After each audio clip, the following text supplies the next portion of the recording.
పప్పు వండుకున్నామండి.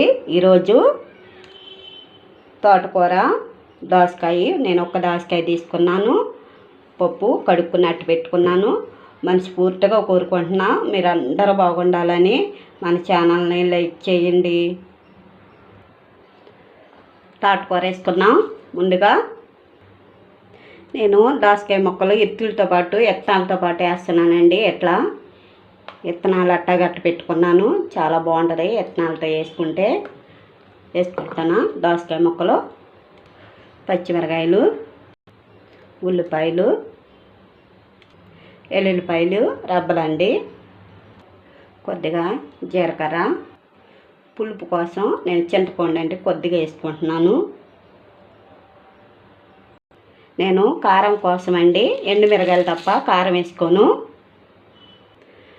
కారం బదులు ఎండుమిరగాయలండి, చాలా బాగుంటుంది. పొంగు రాకోకుండా నూనె అండి. వాటర్ పోసుకుందాం. నేను ఈ గిన్నెతో 2 గిన్నెలు పోసుకుంటా. పసుపు మూత పెట్టుకుని పొయ్యి మీద పెట్టుకున్నాం. పొయ్యి అంటించుకున్నాం. పొయ్యి మీద పెట్టుకున్నాం. 4-5 విజిల్ వచ్చే వరకు వండించుకోవాలండి. పప్పు ఉడికిందండి. దించుకుందాం కిందకి. తాలింపుకి బాండి, నూనె, ఇంకా కొంచెం నూనె, కొద్దిగా ఆవాలు, తాలింపు దినుసులు, జీలకర్ర, ఎండుమిర్చి, ఎల్లుల్లిపాయలు, ఉల్లిపాయలు,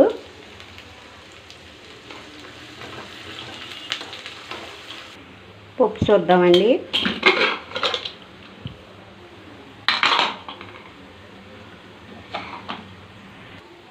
ఉప్పు వేసుకుని మెదుపుకుందామండి.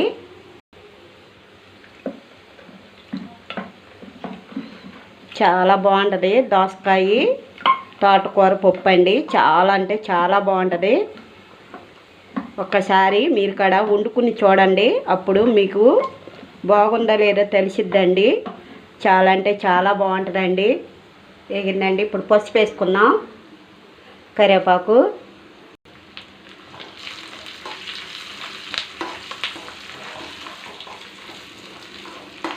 వేగింది. తాలింపు బౌల్లోకి తీసుకున్నానండి. నేను తాలింపు వేసుకున్నాం. దోసకాయ తోటకూర పప్పు అండి, చాలా బాగుంటుందండి.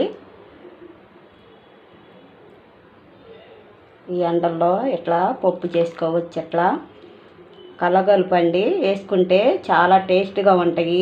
ఒకటే కాకోకుండా ఇట్లా వేసుకోవాలి. చాలా బాగుంటుందండి. మీకు నచ్చింది అనుకుంటున్నాను. నచ్చితే ఒక లైక్ చేయండి.